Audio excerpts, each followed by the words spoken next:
Bonjour à toutes et à tous et bienvenue dans le workshop organisé dans le cadre de Secours Expo, ayant pour thème SST, sauvetage, secourisme du travail et prévention. Donc, présenté par moi-même, Hervé Charton, chargé de projet formation à l'INRS sur le dispositif SST, et mon collègue qui va se présenter. Bonjour à toutes et à tous, Philippe Claudel, chargé de projet formation sur le dispositif SST, également sur le dispositif PRAP, prévention des risques liés à l'activité physique. Alors nous allons tout d'abord retracer un bref historique du dispositif SST, avant de préciser dans quel cadre s'inscrit ce dispositif. Et puis nous aborderons ensuite la prévention dans les formations SST de manière plus concrète. Et nous terminerons par les résultats de l'enquête SST qui avait été réalisée il y a 2 ans. Merci Philippe. Alors comme indiqué en introduction, on va voir l'historique brièvement résumé du dispositif de sauvetage secourisme du travail, ce qui nous permettra donc de voir les grandes étapes et les dates importantes de cette formation initiée dans les années 40 et comme on va le voir, qui a évolué, qui a su évoluer pour devenir aujourd'hui un maillon fort de la prévention dans les entreprises. Donc en 46, on a un premier texte réglementaire via le Code du travail qui demande à ce que un salarié soit formé aux soins d'urgence, d'où le mot secouriste entre guillemets encore à l'époque, pour 20 salariés. En 57, apparition du terme que l'on connaît aujourd'hui, sauveteur secouriste du travail, avec des premières conventions qui sont passées avec des organismes tels que la Croix-Rouge ou la Protection civile pour mettre en place cette formation de secourisme auprès des salariés des entreprises. Alors, comme on peut le voir, ce n'est pas du tout l'organisation que l'on connaît aujourd'hui, avec 30 heures de formation et des apprentissages qui ne sont plus pratiqués aujourd'hui. En 62, donc deux circulaires fixent le cadre de la formation SST et, comme indiqué, précisent le nombre de secouristes, 1 pour 10 avec au moins 2 par site, ce qu'on peut retrouver aujourd'hui dans le document de référence SST, puisque un des objectifs du dispositif, c'est que les entreprises disposent d'un nombre suffisant de SST et bien réparti. Et bien entendu, la création du certificat de sauvetage secourisme du travail. Dans les années 70, il faut répondre en fait à un objectif, c'est-à-dire de former plus de salariés. Et ces objectifs et ces salariés, pardon, à former, ce sont les salariés les plus exposés, comme indiqué dans le premier cartouche, et avec un objectif de 100 000 secouristes pour atteindre ce 1 pour 10. Donc l'INRS est mandaté pour organiser et élaborer ce nouveau programme de formation avec un programme expérimental qui est testé et l'apparition de la notion de prévention de suraccident que l'on peut connaître plus exactement aujourd'hui par la protection dans les phases d'intervention du SST. Et ce programme expérimental est officialisé en 74 avec les premières conventions qui sont modifiées pour pouvoir le dispenser au sein des entreprises et former les salariés à ce nouveau programme. En 1993-2001, on le voit, on a aussi une adaptation en ce qui concerne les gestes et les conduites à tenir au niveau du secours. Et en 2003, une date importante, finalement, un tournant, avec la refonte des textes et l'introduction de la notion d'auxiliaire de prévention. C'est-à-dire que le SST est désormais capable d'apporter son concours à la rédaction du document unique concernant l'évaluation des risques, mais également, avec toutes les remontées d'informations qu'il peut faire, de participer à son actualisation et à son amélioration. Alors, on peut voir que la formation est complétée par d'autres enseignements qui visent la détection des situations à risque, avec les situations dangereuses que l'on peut connaître aujourd'hui, et toujours la protection des zones d'accident. Dans les grandes étapes, dans la continuité, on voit qu'aussi on a toujours cette adaptation au niveau des gestes et des conduites à tenir, donc notamment avec l'introduction du défibrillateur. Une date importante, 2011, puisque les prérogatives sont données à l'INRS pour établir et mettre à jour les nouveaux référentiels, comme indiqué, Et on va voir apparaître ce que l'on connaît aujourd'hui, c'est-à-dire le document de référence avec les référentiels d'activité et qui va cadrer le dispositif. Ce qui va de pair, c'est la mise en place du processus de démultiplication à partir de début 2011 pour habiliter des organismes de formation à mettre en œuvre les formations du réseau prévention, et en l'occurrence la formation sauveteur secouriste du travail, et qui est conforme au cahier des charges. Donc ça permet aux entreprises de trouver à proximité des organismes habilités et ainsi de répondre à cette demande accrue en matière de prévention des risques.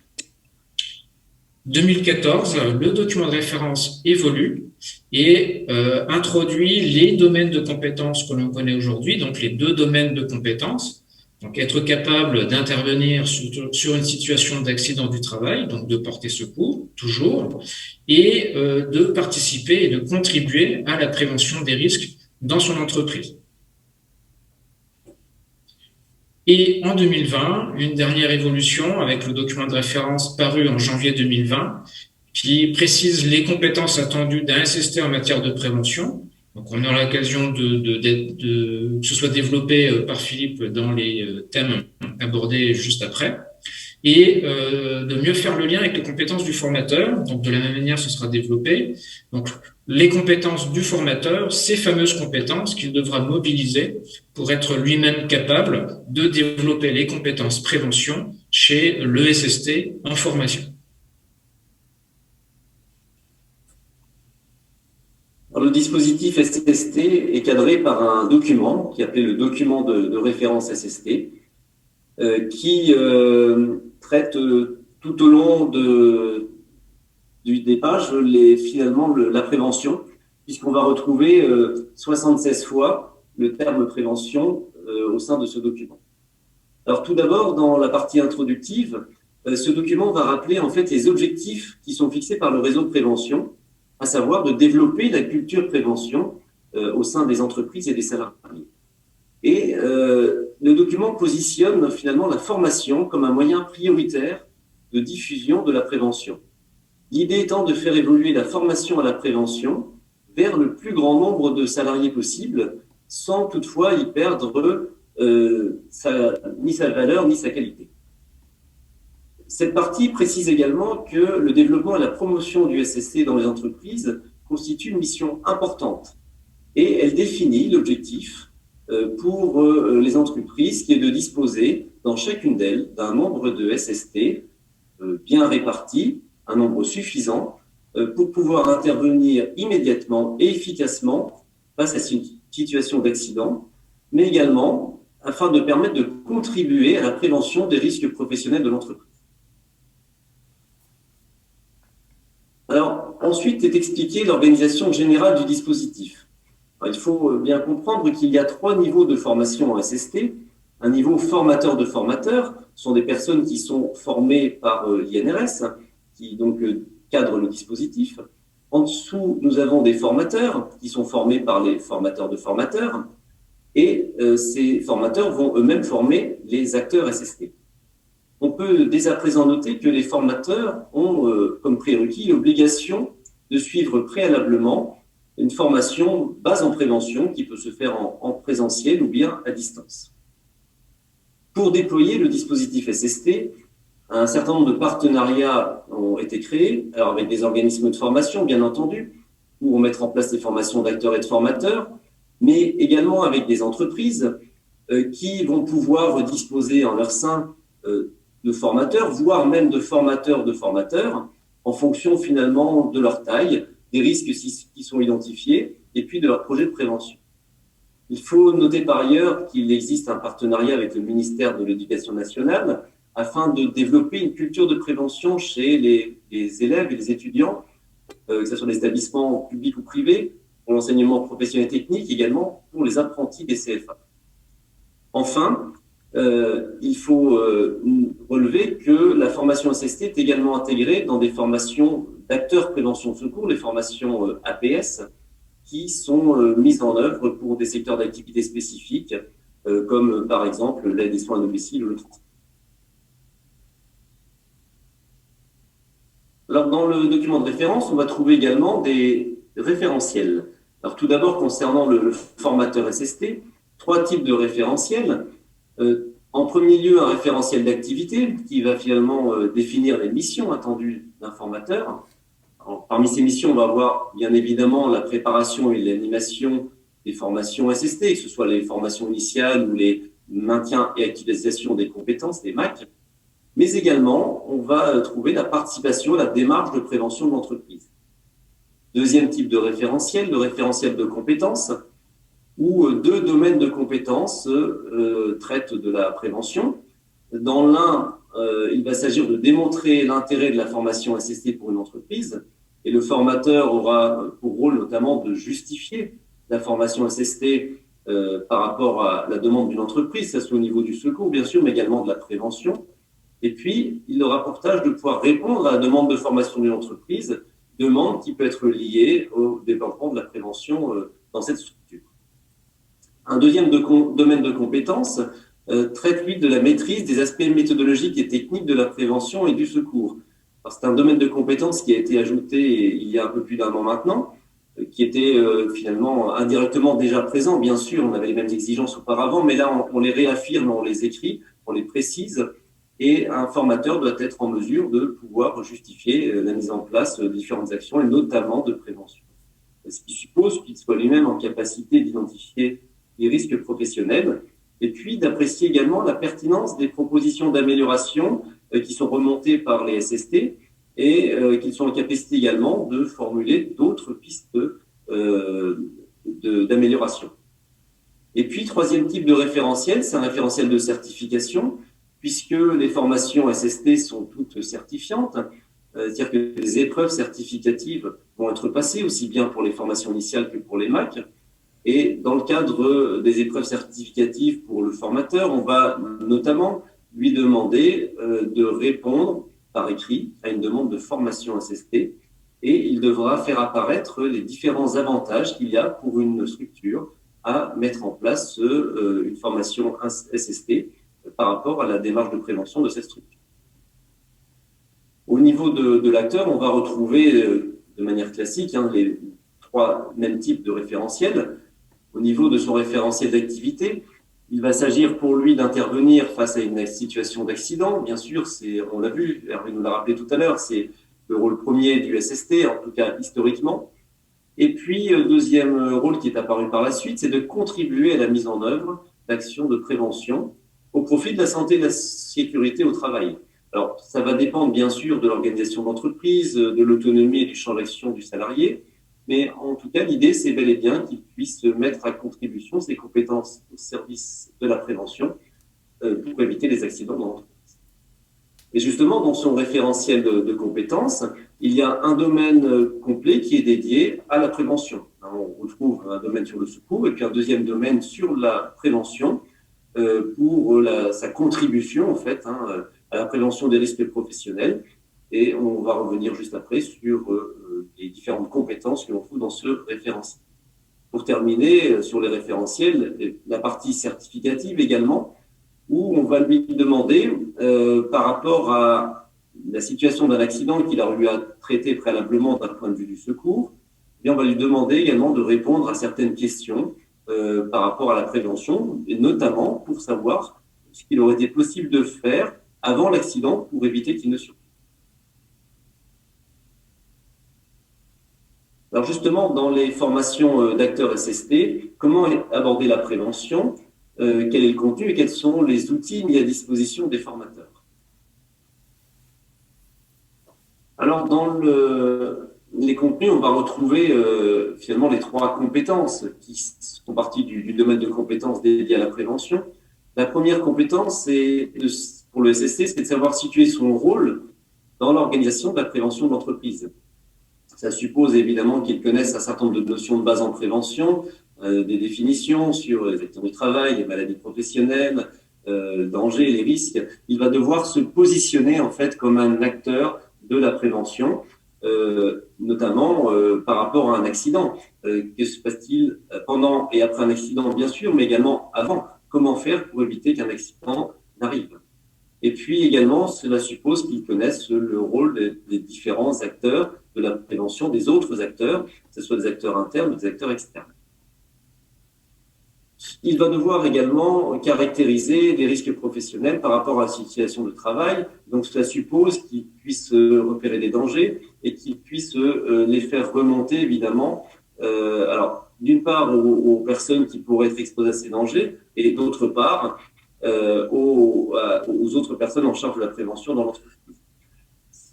Pour cela, il va se baser sur un certain nombre d'outils d'analyse d'une situation de travail afin d'identifier quelles sont les situations dangereuses dès lors qu'une personne est exposée, une ou plusieurs personnes sont exposées à un danger.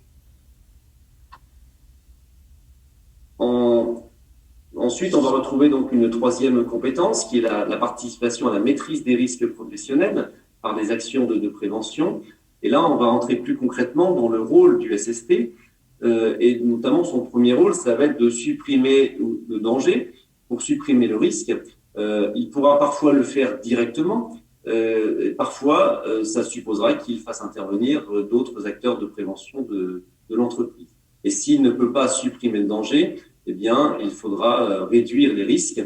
Et donc, cela va introduire la notion de hiérarchisation des actions. Et l'idée étant qu'il puisse intervenir directement ou indirectement de l'action la plus efficace à l'action la moins efficace. Et comme on le soulignait préalablement, il va falloir faire remonter ces informations donc aux différents acteurs de la prévention, mais non seulement cela suppose de les avoir identifiés, mais également de savoir quels sont les éléments à transmettre pour que la bonne information puisse passer. Et puis, on demande également au SST d'aller au-delà de cette remontée d'informations, puisqu'il peut être force de proposition en faisant finalement des propositions de pistes d'amélioration, et voire même de participer à leur mise en place. Alors, par rapport à ces contenus, en fait, il y a un certain nombre d'outils qui ont été créés, et particulièrement un plan d'action prévention créé il y a 2 ans maintenant, qui est un outil spécialement dédié au dispositif SST, qui est conçu sur le même principe que le plan d'intervention, qui existe déjà depuis longtemps pour les formations SST. C'est-à-dire qu'il est composé d'un tableau avec des pictogrammes qui s'aimantent dessus. Ça, c'est pour la version qui peut s'accrocher au mur. Il existe également, tout comme le plan d'intervention d'ailleurs, une version dématérialisée. Et c'est un outil extrêmement important qui a vocation à être utilisé tout au long des formations SST, alors des formations d'acteurs, bien sûr, en premier lieu, puisque ça permet de sensibiliser les acteurs à la prévention et notamment de les former aux notions de base en matière de prévention, à leur rôle, à la recherche de différentes solutions et à la hiérarchisation de celles-ci. Et puis, pour les formateurs, eh bien, il s'agit de leur faire acquérir la maîtrise de cet outil afin qu'ils puissent s'en servir lors de leur formation d'acteurs. Ce plan d'action de prévention va permettre finalement de travailler avec les stagiaires en les faisant participer au maximum et en contextualisant des situations dangereuses pour qu'ils puissent trouver des solutions et agir en matière de prévention, en insistant tout au long de la formation sur la nécessaire remontée d'informations à tous les niveaux. On va le voir d'ailleurs sur les exemples qui suivent, avec tout d'abord un premier exemple qui insiste déjà en premier lieu sur la remontée d'informations avant toute chose, puisque on a donc au départ la prévention qui est symbolisée par l'ensemble des groupes de personnes. On a un danger et une ou plusieurs personnes qui sont exposées, et puis on a un SST qui observe avec son œil, avec ses yeux, qui va observer la situation et immédiatement la faire remonter, alors soit directement aux personnes concernées, soit en interne, ou bien sûr les deux. Ça, c'est la première chose. Ensuite, lorsqu'il va pouvoir intervenir lui-même pour supprimer le danger, eh bien, il le fera bien évidemment, alors directement ou là encore par l'intermédiaire des autres personnes en charge de la prévention dans la structure. Sachant que ce que l'on voit aussi finalement en filigrane avec les pointillés, c'est qu'à un moment donné, s'il n'y a pas cette action, eh bien, un événement déclencheur peut survenir et occasionner des dommages et particulièrement une victime. Et donc, l'idée avec l'intervention du SST, c'est bien d'intervenir avant que l'accident ne survienne pour éviter d'avoir à porter. Et puis, si il n'est pas possible de supprimer le danger, qu'il y a néanmoins un danger qui persiste, eh bien, il va falloir réduire le risque par tous les moyens possibles. C'est notamment là où il pourra faire remonter des propositions de pistes d'amélioration auprès des personnes en charge de la prévention. Et puis, en dernier recours, s'il n'y a pas d'autres possibilités, eh bien, il restera donc les équipements de protection, la protection collective, pardon, et puis les équipements de protection individuelle qui pourront être utilisés si d'autres solutions ne sont pas trouvées. Mais il est à noter vraiment qu'à chaque niveau de son intervention, le SST doit informer à chaque fois les personnes potentiellement exposées et puis les responsables de l'entreprise. Voilà concernant ce premier outil important, outil majeur, qui est fortement recommandé dans les différentes formations SST. Et on va voir que finalement ce plan d'action, il est repris aussi sous forme de diaporama à destination des formateurs de formateurs. Ce diaporama, en fait, il reprend les visuels du plan d'action de prévention avec les différents pictogrammes. Eh bien, il a pour vocation d'expliciter en fait aux formateurs ce qu'est un acteur de la prévention, afin qu'eux-mêmes puissent faire passer les bons messages lors de leur formation assistée. On a également d'autres outils qui sont à destination des formateurs, et en particulier des fiches outils prévention. Et la première fiche outil va concerner le plan d'action de prévention pour expliquer comment on s'en sert. Cette fiche outil donc est disponible à destination des formateurs et des formateurs de formateurs, tout comme les autres fiches sur le coup de PSSST, un espace dédié pour télécharger ces différents documents. La deuxième fiche outil va concerner l'approche Itamani. Alors Itamani qui permet une analyse d'utilisation de travail dans sa globalité. On va s'intéresser à l'individu, qui il est, à ce qu'il doit faire, quelle est sa tâche prévue, à son activité, qu'est-ce qu'il fait réellement, la différence entre travail réel et travail prescrit, avec quel matériel il travaille, et puis dans quel milieu il évolue, quels sont ses collègues, où et quand il doit agir.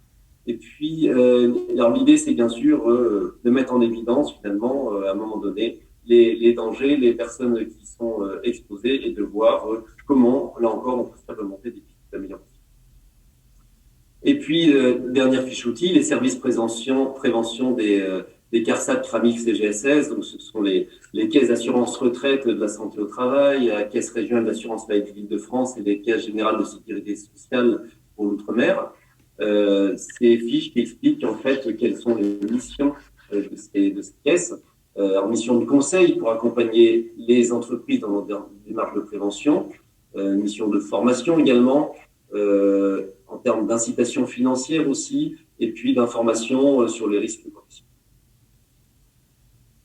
Et bien évidemment, pour être complet, il faut citer les manuels du formateur et du formateur de formateurs, qui sont des outils à disposition des personnes précitées, qui détaillent chaque compétence, et bien évidemment, les compétences prévention en font partie, avec un certain nombre de contenus indicatifs, les ressources et les outils qui peuvent être mobilisés, et puis les préconisations, notamment en termes d'organisation de la formation. Ces documents précisent également comment doivent être utilisées les grilles certificatives, qui sont finalement la garantie que les différentes compétences des acteurs ou des formateurs, que ce soit lors des formations initiales ou des maintiens et activations des compétences, avec les différentes formations sont bien acquises, tant pour la prévention que pour le secours.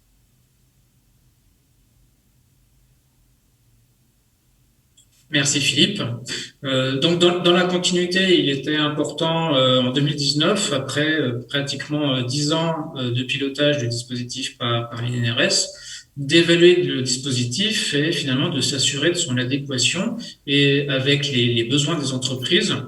et de ce qui a été mis en place et développé par Philippe au niveau de la formation et du développement des compétences prévention et bien entendu secours. Il ne faut pas les oublier.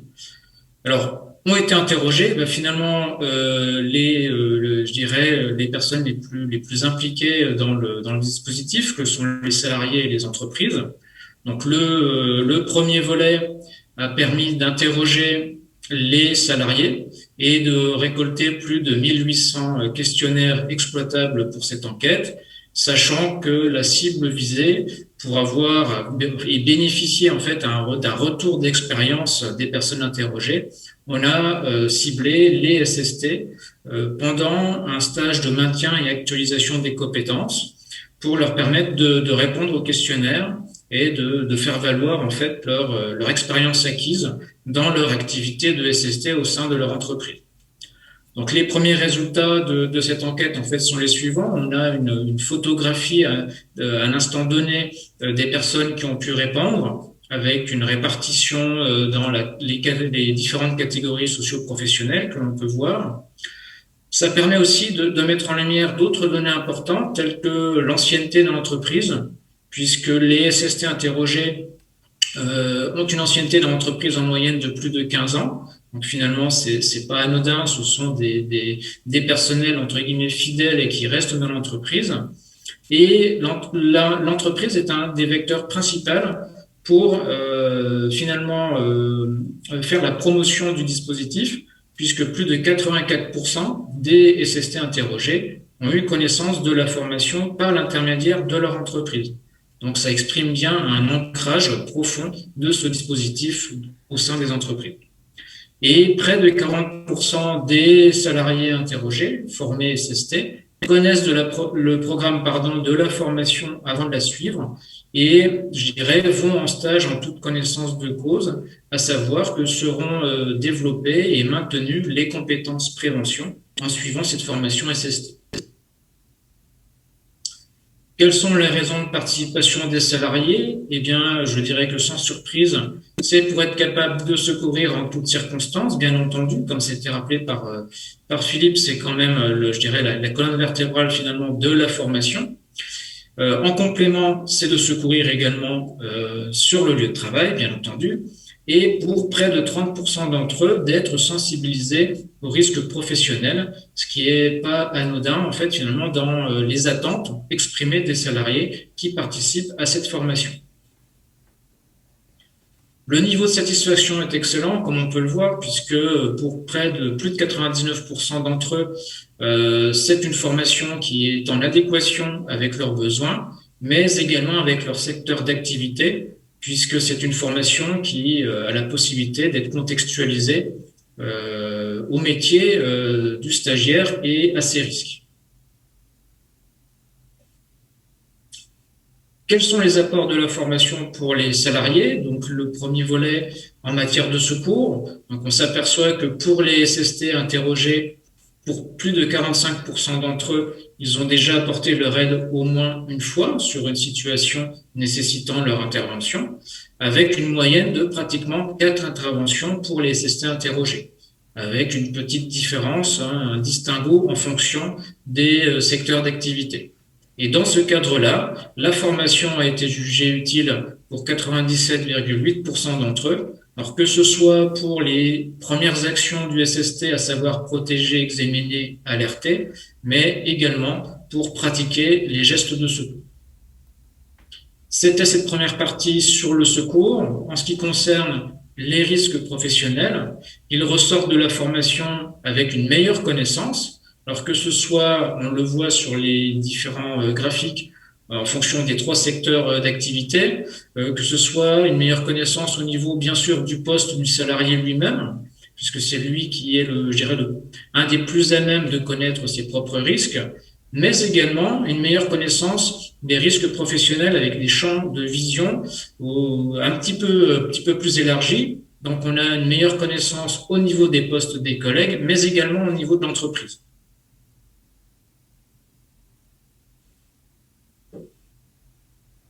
En continuité, donc la suite au niveau des apports de la formation pour les salariés en matière de prévention, On s'aperçoit que plus de 43% d'entre eux ont déjà fait des propositions d'amélioration sur leur situation de travail, avec les petites différences en fonction des différents secteurs d'activité, et que finalement c'est une compétence qui est recherchée par les entreprises, puisque pour plus de 40% des salariés SST interrogés, l'entreprise les a déjà sollicités pour identifier des situations dangereuses. Et comme expliqué par Philippe tout à l'heure, une fois que l'on a identifié des risques, il est indispensable de faire remonter les informations. Et pour ce faire, il est nécessaire de connaître les acteurs de la prévention dans l'entreprise. Et à l'issue de la formation, plus de 86% des acteurs SST qui ont suivi la formation estiment avoir une meilleure connaissance des personnes finalement à qui il faut faire remonter les informations. Deuxième volet de cette enquête, c'est le volet entreprise. Ont été ciblées lors de cette enquête les entreprises qui connaissent le dispositif SST et qui disposent de SST dans leur effectif, ce qui permet aussi d'avoir ce retour d'expérience pour les entreprises qui sont investies et qui s'investissent dans ce dispositif. Le paysage des entreprises interrogées ou leur profil, donc on peut voir que majoritairement ce sont des grandes entreprises qui ont eu l'occasion de répondre à l'enquête et qui viennent du secteur de l'industrie.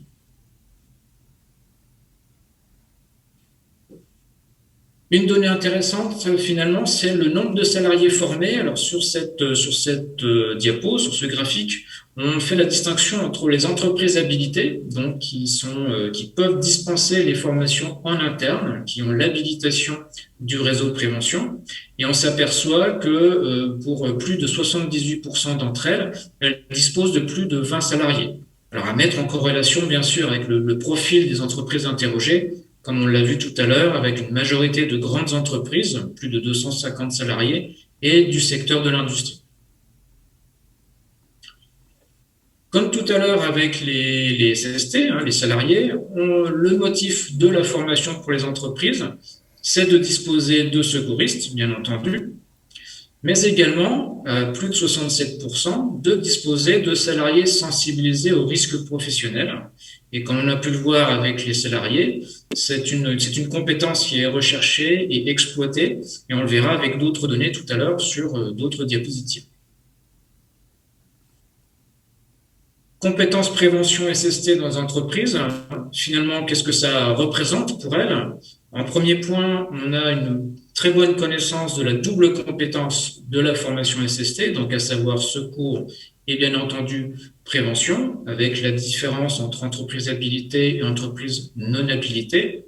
Et finalement, un souhait de renforcement de la compétence prévention avec des pourcentages loin d'être négligeables.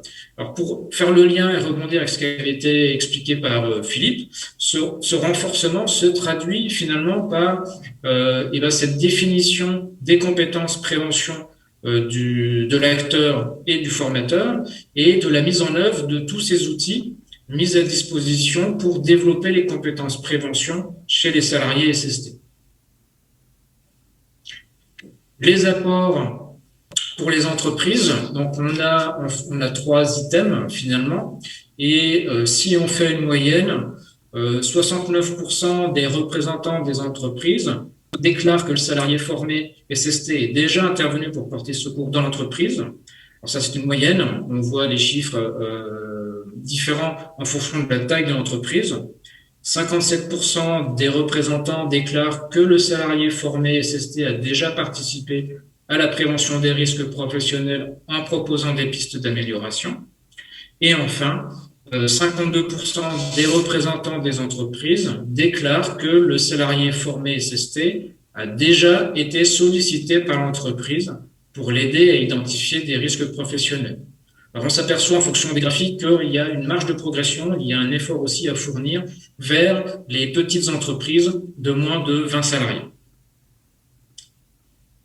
En résumé, ce que l'on peut retenir, finalement, c'est que pour les salariés, c'est une formation qui répond à leurs besoins, qui leur permet d'avoir une meilleure connaissance des risques professionnels et, bien entendu, ne pas oublier la partie secours, puisque les SST apportent leur aide, voilà, près de 45% d'entre eux.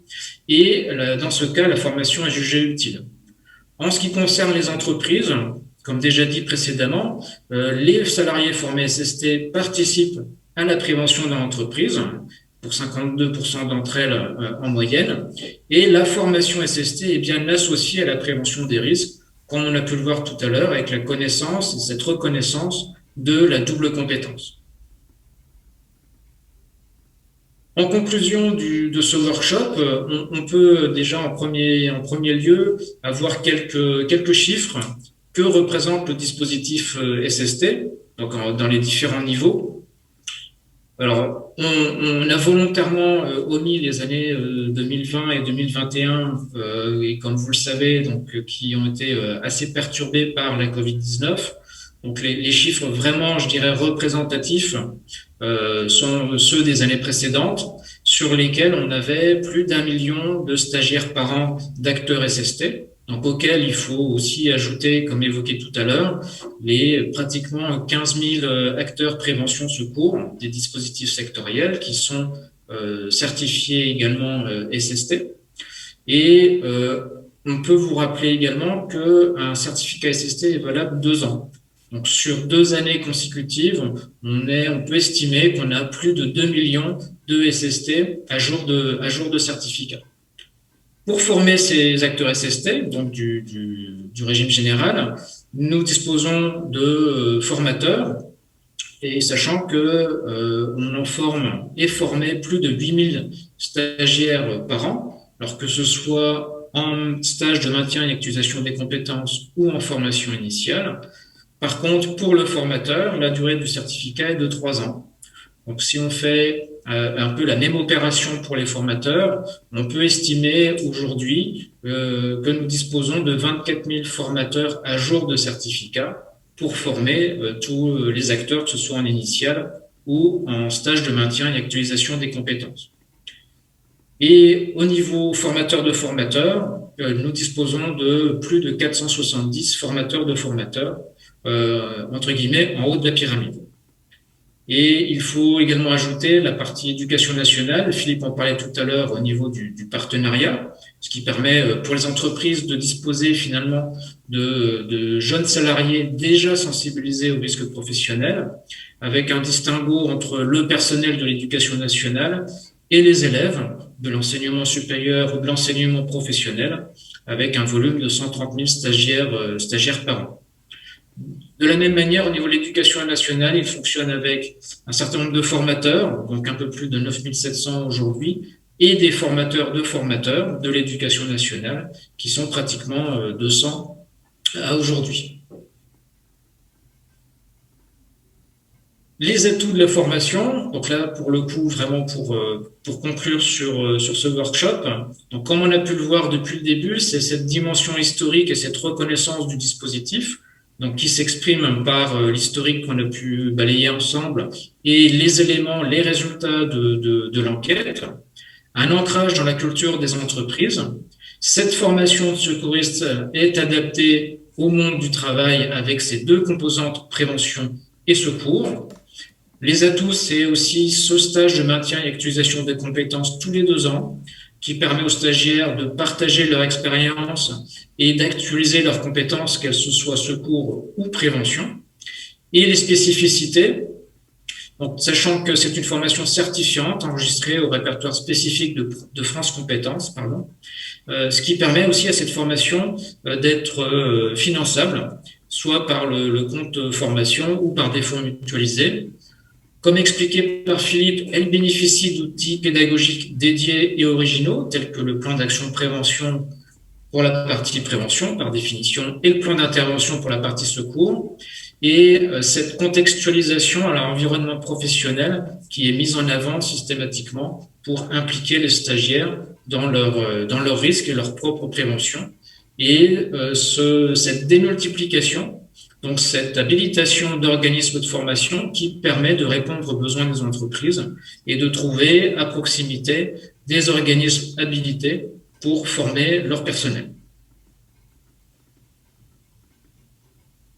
Alors, qu'en est-il du dispositif SST pour l'avenir? Eh bien, l'idée, c'est bien sûr de continuer à développer le nombre de SST dans les entreprises afin que chacune d'entre elles puisse disposer de personnes qui soient plus vigilantes quant aux atteintes à la santé au travail et à leurs conséquences, et puis également plus motivées à faire progresser la prévention dans leur entreprise.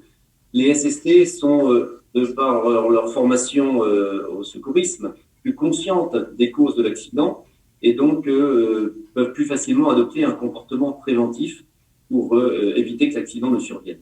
Alors, on l'a vu, Hervé nous disait plus de 2 millions de SST formés qui sont à jour de leur certificat. C'est déjà énorme. Néanmoins, il y a un peu plus de 18 millions de salariés du régime général en France, donc il reste une marge de progrès considérable. On peut estimer finalement aujourd'hui que toute personne pourrait ou devrait être SST dans une entreprise, à la fois pour porter secours et puis pour faire en sorte justement de ne pas avoir à porter secours, parce que plus il y aura de personnes formées, et finalement plus on peut espérer que les accidents ne surviendront pas. Et l'idée, elle est bien là, c'est de faire en sorte, en développant le nombre de SST, que ceci n'ait pas à intervenir en matière de secours, si ils peuvent développer, aider au développement de la prévention au sein de leur entreprise. Merci à toutes et à tous de votre attention. Merci à toutes et à tous pour votre attention également.